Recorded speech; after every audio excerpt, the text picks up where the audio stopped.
Jai Guru and Pranam. My name is Amit Chatterjee and greetings from Seattle, Washington. I wish all of the viewers in the Americas a very good morning, and those joining in from Europe a good afternoon, and for the viewers joining from India, a very good evening. We'll start with a short prayer. We'll close our eyes, thinking deeply about God, about Gurudev, and about the lineage of Kriya Yoga masters. I humbly pray on behalf of all of us. Om Sahana Bhavatu, Sahanau Bhunaktu, Sahaviryam Karavavahe, Tejasvi Nabadhitamastu, Ma Vidvishavahai. Om Shanti Shanti Shanti. May the Lord protect us all. May He allow us to enjoy together, to exert together. May our discussions be sincere and faithful. May there not be any discord amongst us. May there be peace. Om. Amen. We are also in the midst of the 9-day worship of the Divine Mother. So I wish all of you a very happy Navaratri and a happy festival season. May the divine blessings of the Divine Mother be with all of us. Good morning again. You know, these Sunday talks are an interesting experience for me. I do these talks just a few times in the year, but every time a Sunday is assigned to me, I wonder, what am I going to talk about? My Gurudev, the other teachers and swamis of the Institute have already spoken so much about all possible spiritual topics. And I feel I'm in a quandary. And then I think about, what am I struggling with on this spiritual path myself? And that list is usually a long one. So I pick something from that list, and I think deeper about what the teachings of my Gurudev, Paramahamsa Prajnananandaji, are about such situations. I contemplate on his teachings and think of how I can apply them to my life. I then share with you my understanding and my approach, and I hope it will resonate with some of you, or at least it might motivate you to think deeper about the divine teachings of Guruji and see how you can apply them to your life. A few years ago, Guruji narrated a humorous incident of a conversation he had with an elderly lady about the topic of yoga. Guruji was traveling from Miami to Los Angeles. As he boarded the flight and sat down, an elderly American lady next to him started a conversation. Looking at Guruji's attire, the lady asked, "Do you practice yoga?" Guruji nodded. And the lady said, "You know, I also practice yoga. I go to a yoga club. But my 9-year-old granddaughter, she doesn't know what the word yoga means. She tells her friends that my grandmother goes to a yogurt club." Narrating this incident, Guruji said, you know, the little granddaughter's perspective was quite befitting. There is a lot of similarity between yogurt and yoga. Many of you may be making fresh curd or yogurt at home. If you think of the process that is involved, you will relate to this. You boil the milk and then let it cool. You start with milk that is not too cold or too hot, milk that is moderate. And then you add a little yogurt to it. We call it the culture. A spoonful of yogurt added to a tumbler of moderately warm milk. And then you let the mixture sit there quietly for a few hours. After a couple of hours, the milk coagulates and becomes yogurt. The milk which has become yogurt will never become milk again. It is a process of transformation. So is the path of yoga. A moderately tuned disciple or seeker coming in contact with the guru and spending time in meditation in a quiet and secluded place get transformed to become a yogi. And a seeker who's once a yogi will never be an ordinary human being again. So that is the similarity. And that is the goal that we all have in this spiritual path. To follow this path, to transform our lives, to get to self-realization. God realization or self-realization is the ultimate goal, the ultimate transformation we are looking for. But what about mundane incidents in day-to-day life in this world, which is such a drama? How are we dealing with those situations? Are we making progress as yogis in this path? I will explore this with you today. I'll share my screen.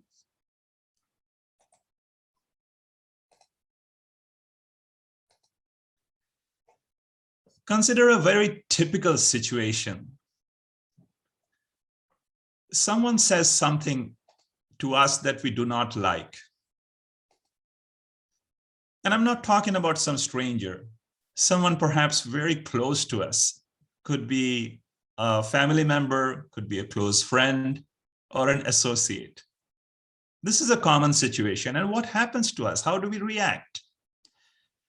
On one hand, we feel quite upset. The conversation may be well long over, but the feelings about it linger in the mind like a wound which will not heal. We have some ill will towards the other, perhaps. There are thoughts of anger, jealousy, dislike, or hatred. We really feel upset. We also feel hurt ourselves. We may feel humiliated. Maybe our pride is hurt. We feel unappreciated or even insulted.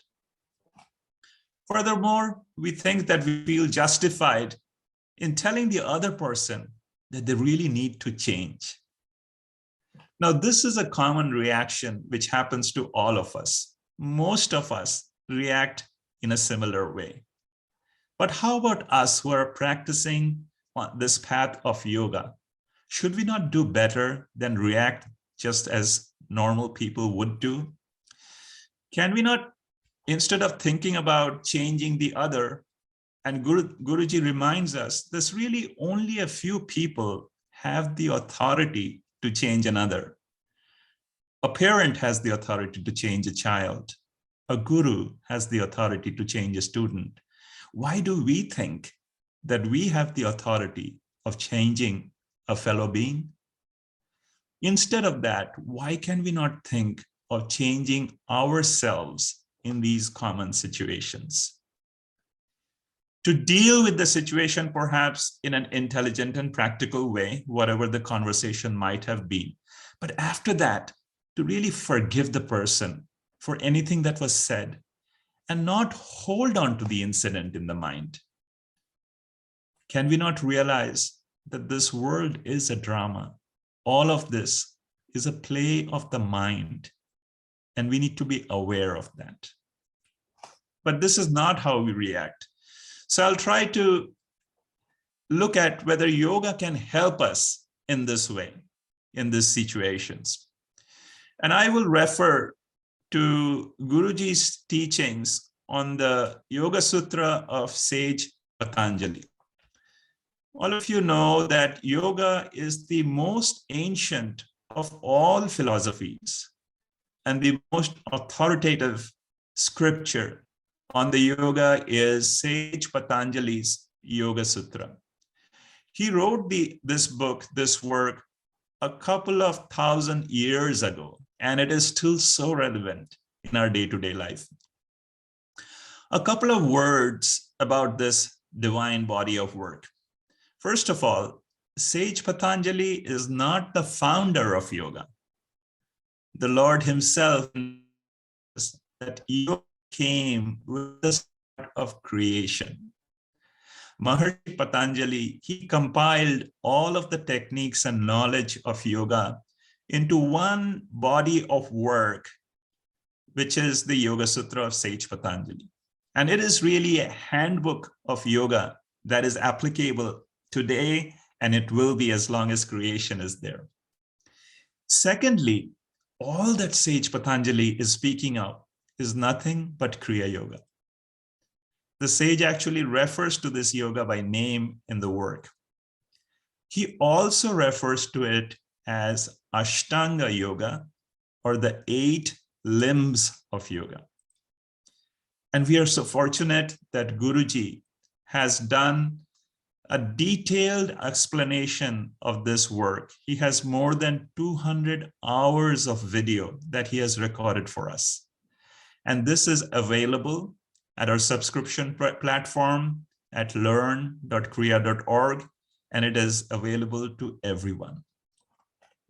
So we will review this work a little bit. Sage Patanjali, in his Yoga Sutra, surmises that all of the miseries that we go through in our life are because of 5 types of impurities. These are avidya, or ignorance and delusion; asmita, I-ness or ego; raga, likes; dvesha, dislikes; and abhinivesha, clinging to life or fear of death. And we can relate to this in our daily lives as well. Any of the conflicts that we get into our daily life, if you think about them, it starts with us having an incorrect perception of what reality is. This is ignorance or delusion. But then our ego steps in. We still feel that our perspective is the right one. And we like those who agree with us, and we dislike and hate people who do not agree with our perspective. And in all of that conflict, we desperately cling on to our own perspective and refuse to admit that we might be wrong. So these impurities are the source of our misery in our daily lives as well.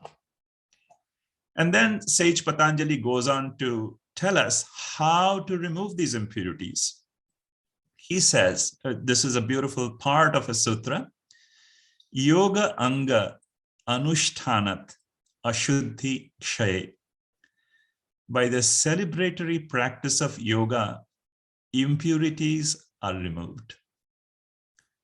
He talks about yoga anga, or limbs of yoga, and he uses this beautiful word anushtana.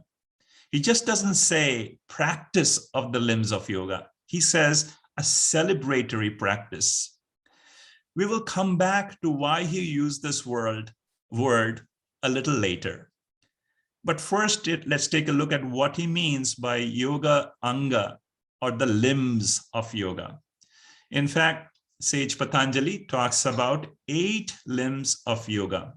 Many of us are familiar with these limbs. These are Yama, or moral codes or self-discipline; niyama, observances or binding rules; asana, posture of the body; pranayama, regulation of breath or breath control; pratyahara, withdrawal of attention; dharana, concentration; dhyana, meditation; samadhi, ordinarily understood as realization. So Sage Patanjali said that these are the 8 limbs of yoga that we need to practice. Now, a little bit about what we mean by limbs of yoga. Many commentators have incorrectly summarized that the limbs are steps of yoga, that you need to follow these steps one by one. That is an incorrect understanding. If it were steps, then yoga would take a long time to master, but that is not what it is. Think of the human body. In the human body, we have different organs of action. The hands, the legs, they are known as limbs. Or you can even consider eyes and the ears, other organs of actions as limbs as well. But when we talk about the human body, we do not refer to any one of these as the first limb and the other the second limb. No one of the limbs is inferior or superior to the other. We use them all together as the situation demands. So are the limbs of yoga. They are to be used as an integrated whole. In fact, Param Gurudev, Paramahamsa Hariharanandaji used to say, Kriya Yoga is an integrated form of yoga which integrates all of this and gives us the fastest and quickest evolution. So the beauty of Ashtanga Yoga is that it is an integration of all of the limbs of the yoga. Furthermore, what is really beautiful is that we actually practice this yoga all the time without even realizing it. And I'm not just talking about people who consciously practice yoga. Everybody practices yoga without knowing it. And it is only natural because, as we said, yoga started with creation.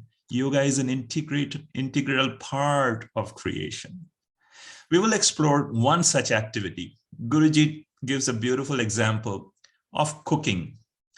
All of us familiar with cooking, and perhaps we even like to cook. Now, if you think of the steps that are involved in the process of cooking, you will appreciate how yoga is integrated in every activity. Let us review this. When you start cooking, you need to follow some discipline. That's your approach towards cooking. Or when you're in the kitchen, you need to observe some discipline in how you deal with the appliances, how you deal with knives, etc. Otherwise, you will hurt yourself. So cooking also involves some discipline. This is Yama. Then you follow certain rules. You have certain rules about how you're going to cut the vegetables, how you're going to mix the ingredients, the recipe that you're going to be following for cooking. This is niyama, or rules that you observe. We also have asana. You just don't cook in any posture. Would you ever cook lounging on a sofa? You wouldn't. You either stand in front of the oven, or in the traditional way cooking was done in India, women or others who cooked would sit in a particular way. Standing or sitting in a particular way are both asanas or posture for cooking. We then have pranayama. You don't cook when your breath is restless. You have, especially if you have a prayerful attitude towards cooking, your breath changes accordingly. So unknown to us, we are managing our breath as well while we are cooking.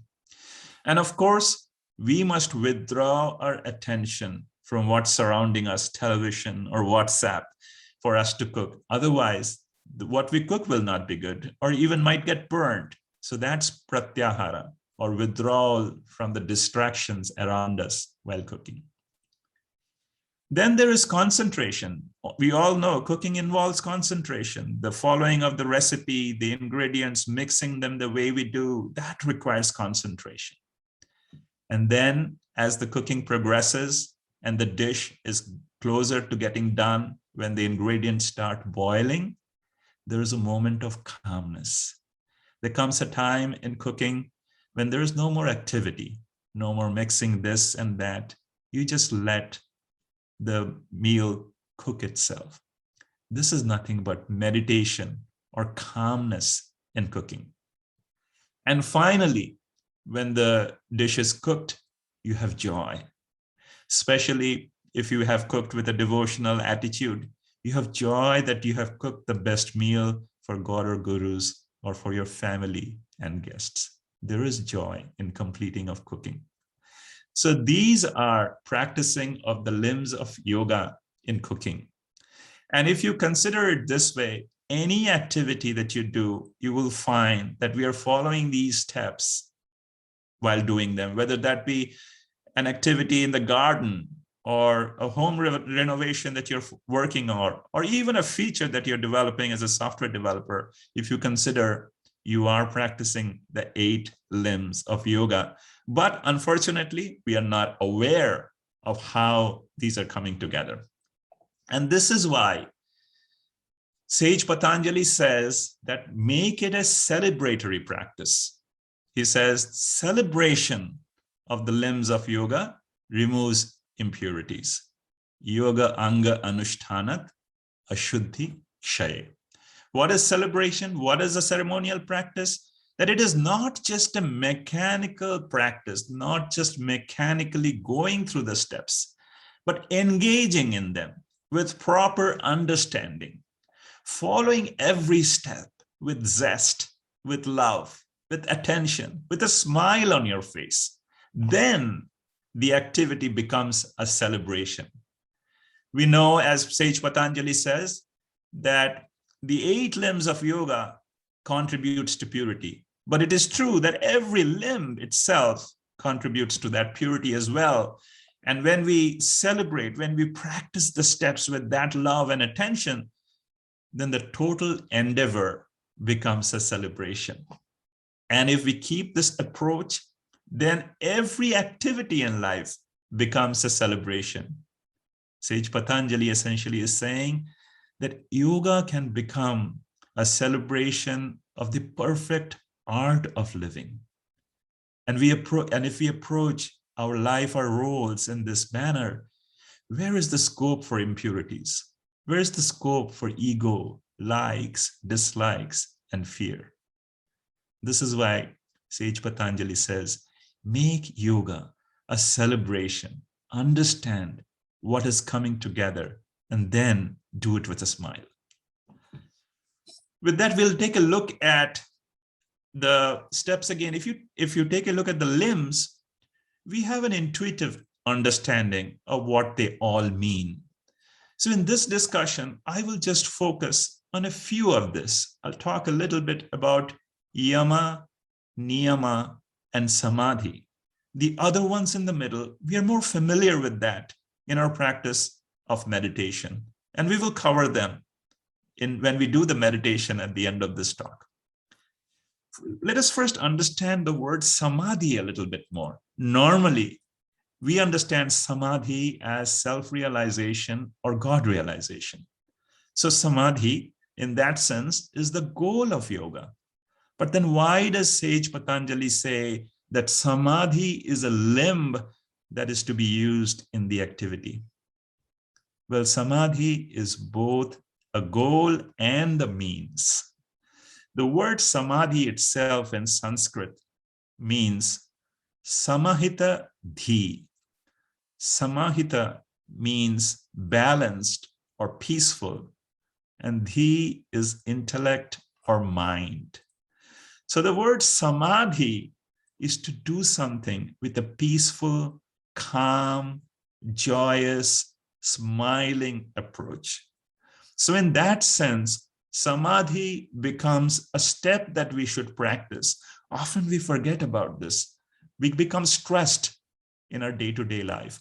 So when we are stressed, when we are not smiling, when we are annoyed, we are not practicing samadhi. So we will keep just this little nugget in mind, just to do something with smile, brings that calmness and peace, which is the practice of samadhi. Now let us take a look at Yama and niyama. Sage Patanjali, in his seminal work, has actually listed 5 yamas, 5 values as yamas, and also 5 as niyamas. Let us briefly cover these. The 5 yamas or values or self-discipline are ahimsa, non-violence. Satya, truthfulness. Asteya, non-stealing or essentially honesty. Brahmacharya, which is sexual continence when unmarried, moderation of sense pleasure as a householder, or in a spiritual sense, living a life of God consciousness. And aparigraha, non-possessiveness. So non-violence, truthfulness, honesty, living in God consciousness, and non-possessiveness. And if you think of these values, you can understand that this refers to how we behave with others. Non-violence, truthfulness, they make sense when it applies to others. So yamas are essentially values that the sage says that we should inculcate in our think of behaving or dealing with others. Niyamas, on the other hand, are rules that a yogi follows for his or her own transformation, and also for keeping the spiritual progress steady. So niyama, rules that we follow for our own selves. And these two are 5. Saucha, or purity. Santosha, or contentment. Tapaha, which is austerities or purificatory actions. Swadhyaya, self-study. And Ishvara Pranidhana, or surrender to God. So simply understood, yamas are how we should behave with others, and niyamas are the rules that we should follow for our own selves. What we don't realize that yamas and niyamas are the foundation for a spiritual life. We think about yoga and meditation being the daily practice. We don't keep an eye on how we are behaving with others or with ourselves.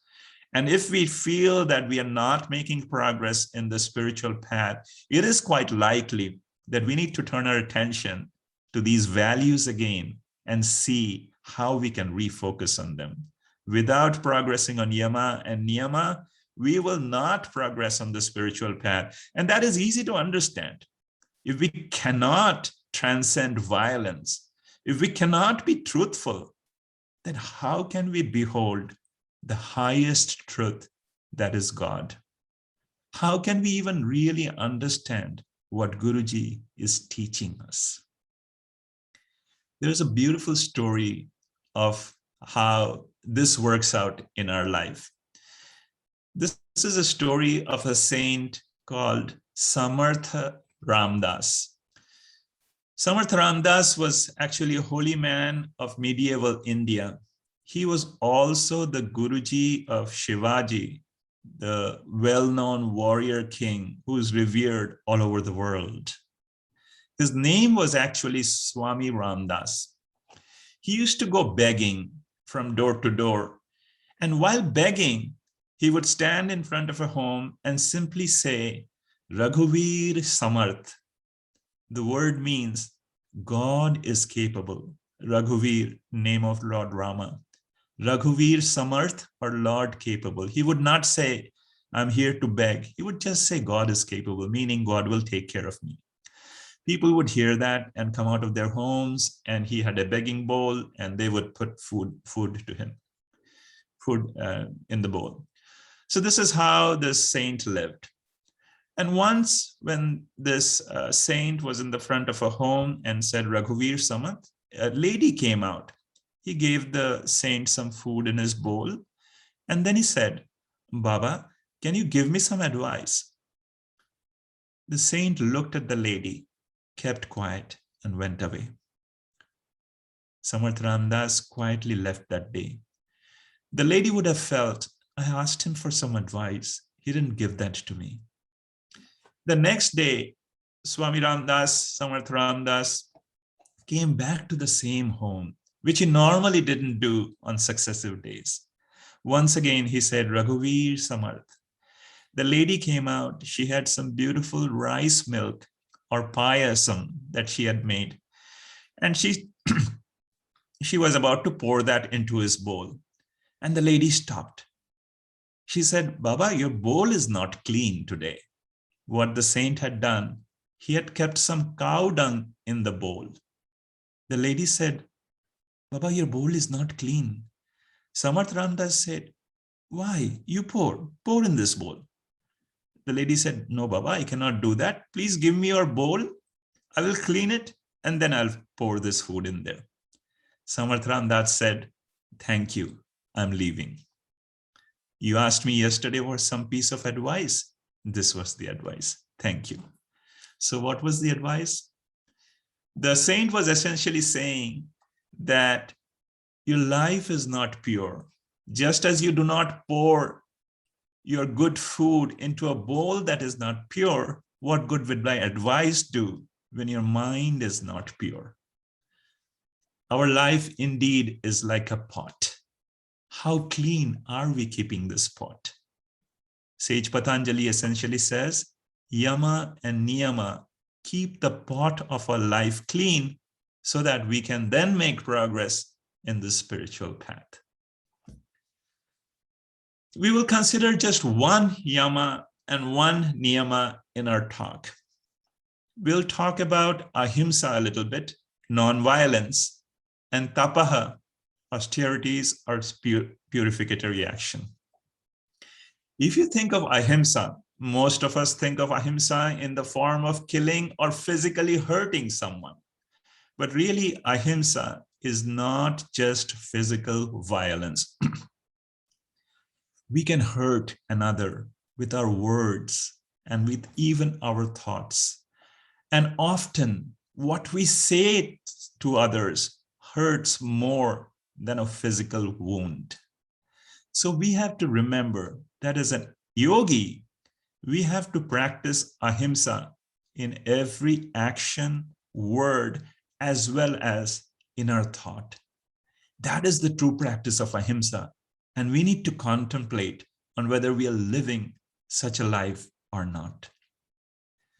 And when we talk about tapaha or austerities, Guruji says that one meaning of tapaha is to face inner turmoil with understanding and overcoming that. So overcoming our inner turmoil and not letting it make us miserable is an austerity that we can practice for our own self. So we will take these two concepts, ahimsa and tapaha, in this sense to the situation that we started this talk with. If you remember, we were saying that someone has said something to us that we do not like. We feel upset. We harbor thoughts of anger, jealousy, dislike, and hatred. Or we feel hurt as well. We feel humiliated.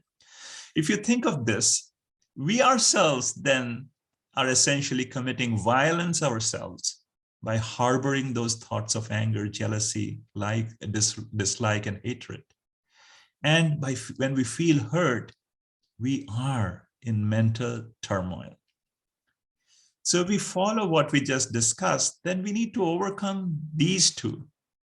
We first need to be steadfast in ahimsa, in non-violence, not hurting another with our thoughts and words. And we need to analyze, why is this turmoil in our mind? Who is really hurt? Is the body hurt?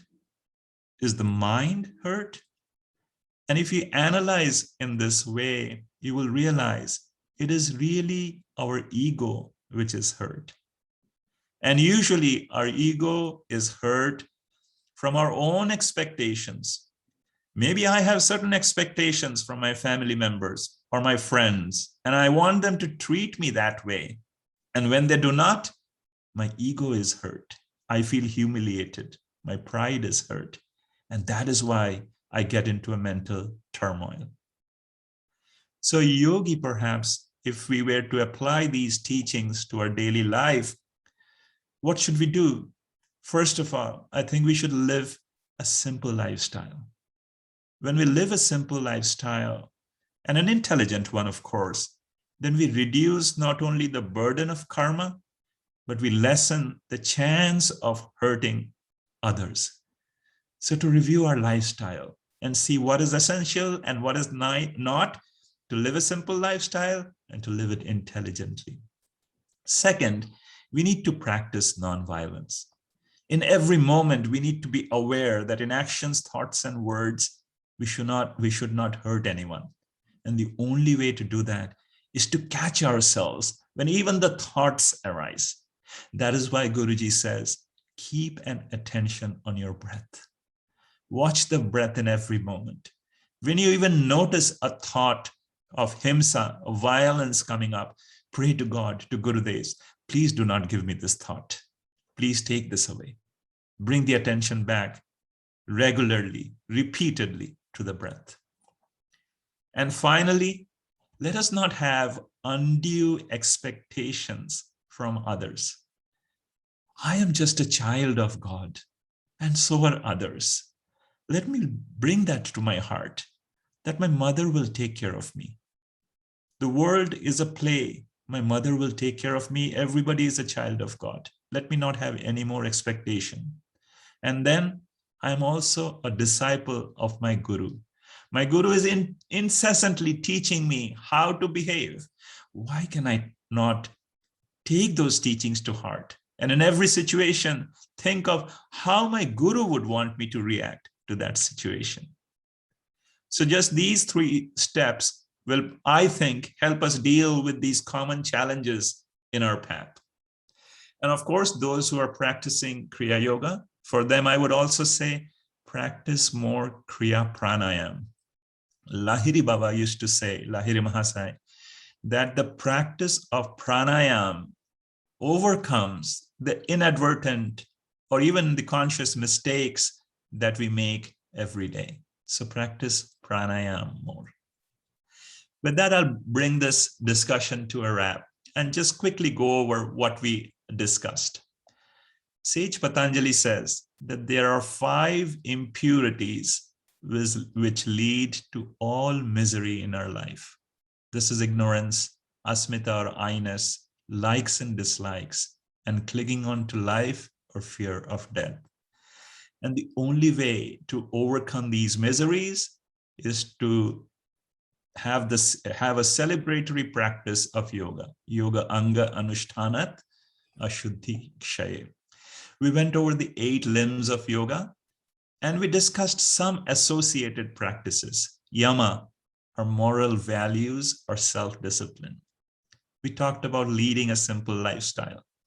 To practice ahimsa or non-violence in action, words, and thoughts. Niyama are observances and rules. A simple austerity that we can consider for ourselves is to not get miserable with turmoil in our own mind. We can keep in mind that we are a child of God and we are a disciple of the Guru, and let this guide our life. The limbs of asana, pranayama, pratyahara, dharana, dhyana. This essentially is the practice of meditation on the foundation of yama and niyama, which purify the mind. And finally, samadhi. In the end, it does mean realization, but along the way, it is a message to us to be peaceful, to be calm, and to be smiling. That is what I had to share with you today. Thank you for listening.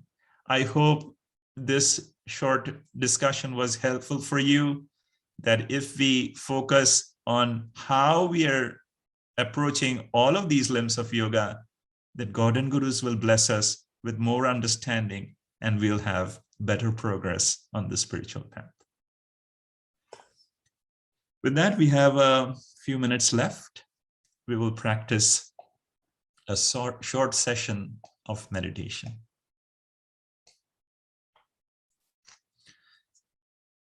Wherever you are, be comfortable.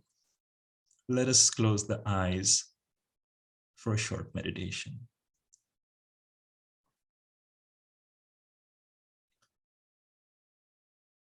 Please keep the spine straight.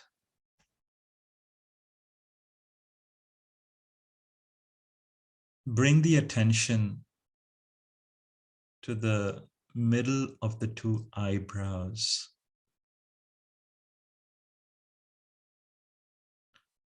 We say this is the Agya Chakra, the soul center, the door to divinity within.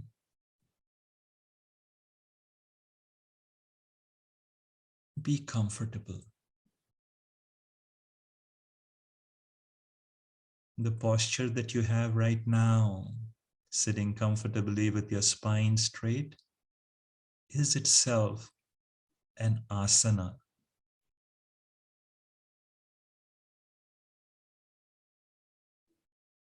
Now withdraw your mind from the external world. Draw your attention within.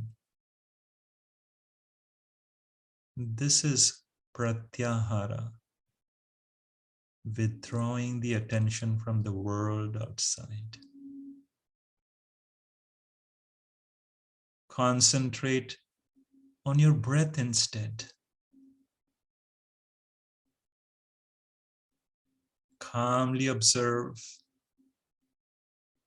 every inhalation and every exhalation. How the air is going in the nostrils. The warm air coming out of the nostrils.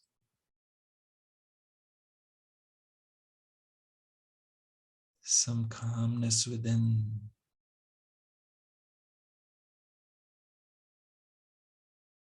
Concentrating on the breath. Every breath. This is dharana or concentration. Who is pulling the breath? How valuable is our breath? Ayur Vayuhu. Breath is our life itself. Balam Vayuhu. Breath is our strength. Vayu Dhata Shaririraha. The breath sustains our body. Vayu Sarvam Idam Vishwam. The breath is everything to us in this world. Vayu Pratyaksha Devata. Breath is the divinity within. Calmly watch.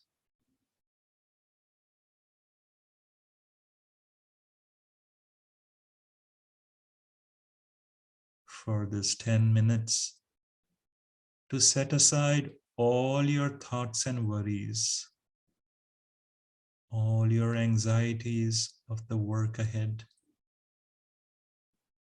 Divinity within us will guide us when it is time. For now, just to feel the divinity within.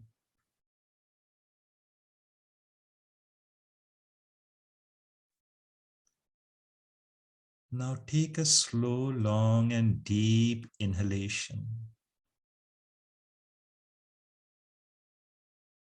Hold the breath and gently bend forward a little. And exhale. Back to normal conscious breathing again with your head a little down.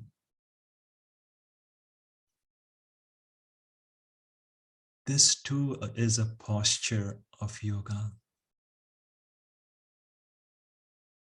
More oxygenated blood going to the head. Maybe some pulsation in the head.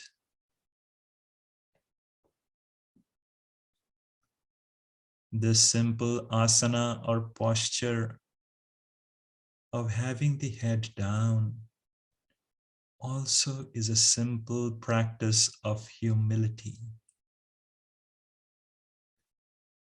humbly thinking of divinity within.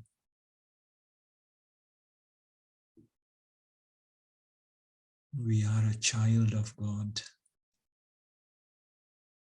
To humbly think of the Divine Mother during this period of Navaratri.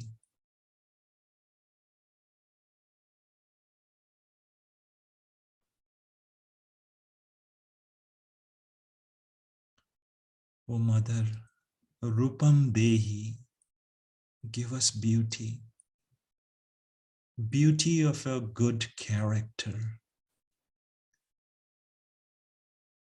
Jayam Dehi, give us victory in our noble endeavors. Yasho Dehi, glory. Remind me I'm your child. Disho Jahi, overcome all my weaknesses, all my negative qualities. Bless me. In every breath, a prayer to Divine Mother. Still watching the breath.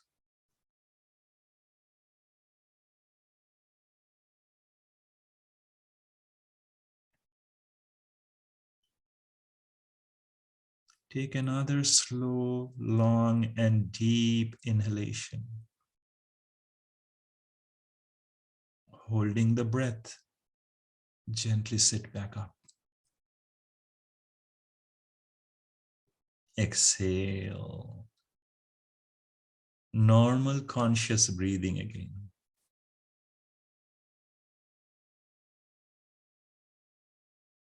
Be aware of your feelings within.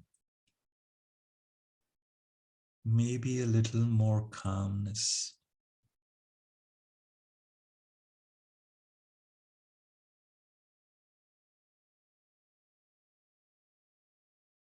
A little joy in your heart, a smile in your face. We are practicing the 8 limbs of yoga.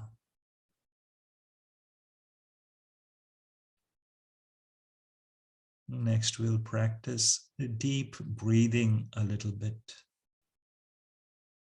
Deep inhalation and deep exhalation.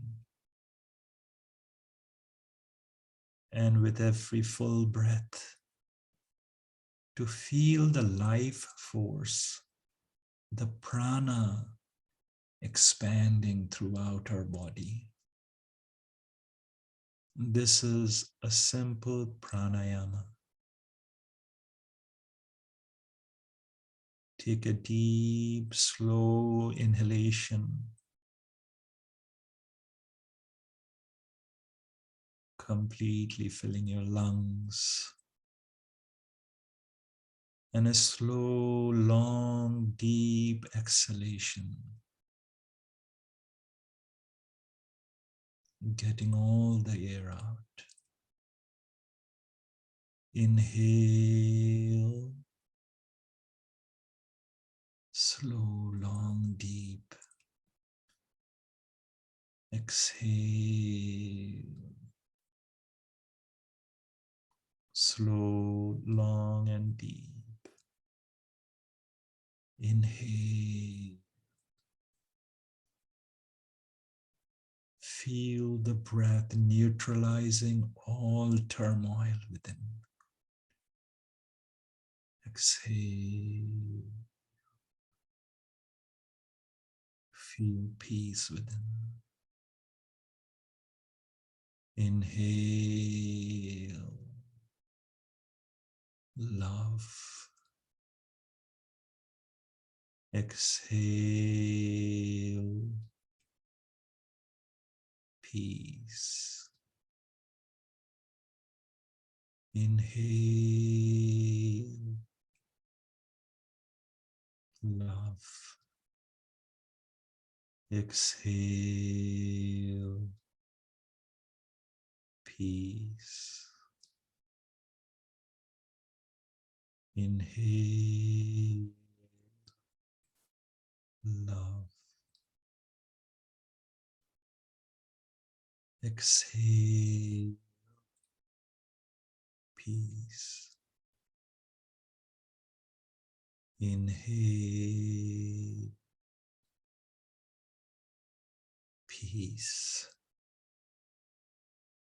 Exhale, love. Inhale, peace. Exhale, love. Inhale deeply. Exhale completely. Normal conscious breathing again. Bring back the attention to the middle of the eyebrows. All the attention within the cave of the cranium.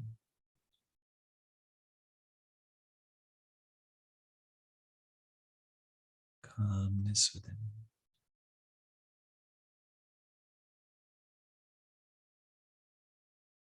Maybe the sound of silence or whisper of the Divine Mother. No thought.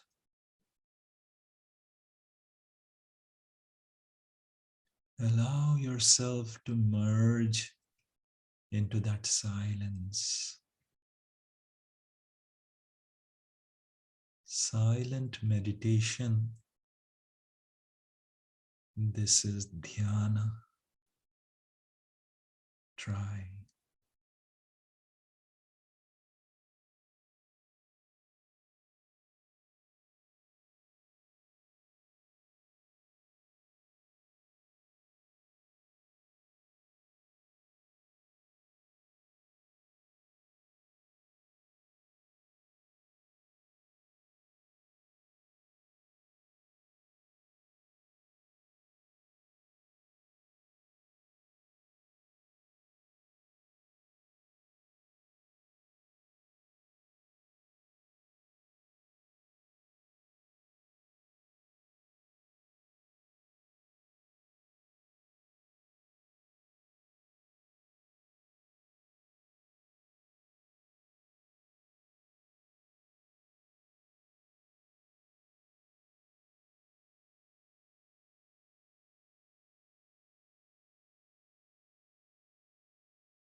Bring the attention back to the breath again.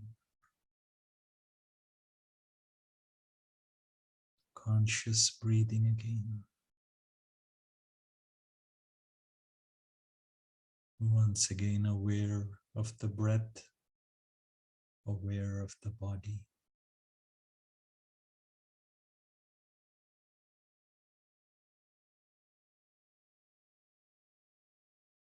Some calmness within.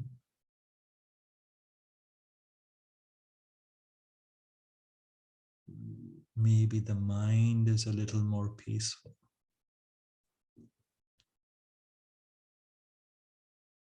Peaceful mind is samahita dhi. or samadhi.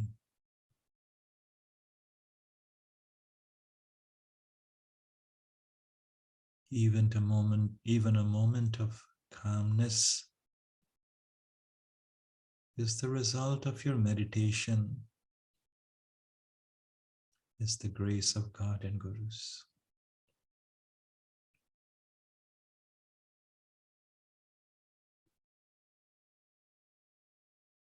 Thinking of God and Gurus with love and devotion,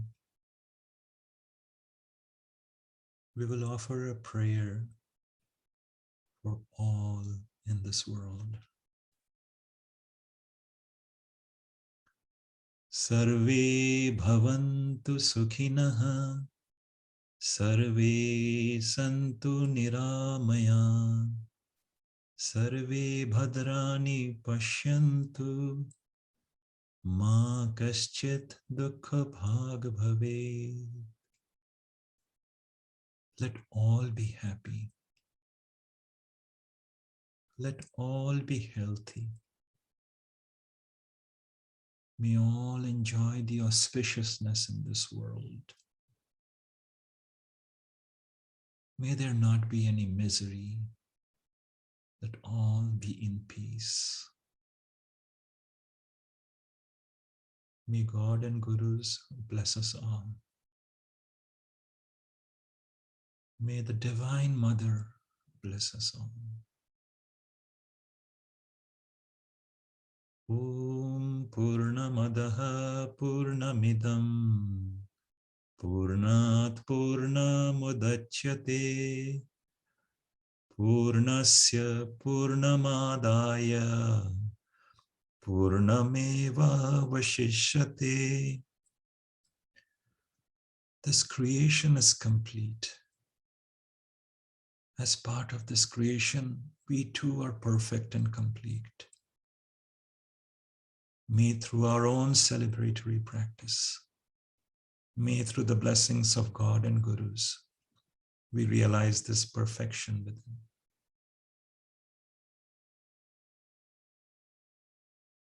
Pray to God and Gurus to bless us all. I humbly bow to the living presence of God in all of you. Om. Amen. And thank you for joining this session. Jai Guru. Pranam.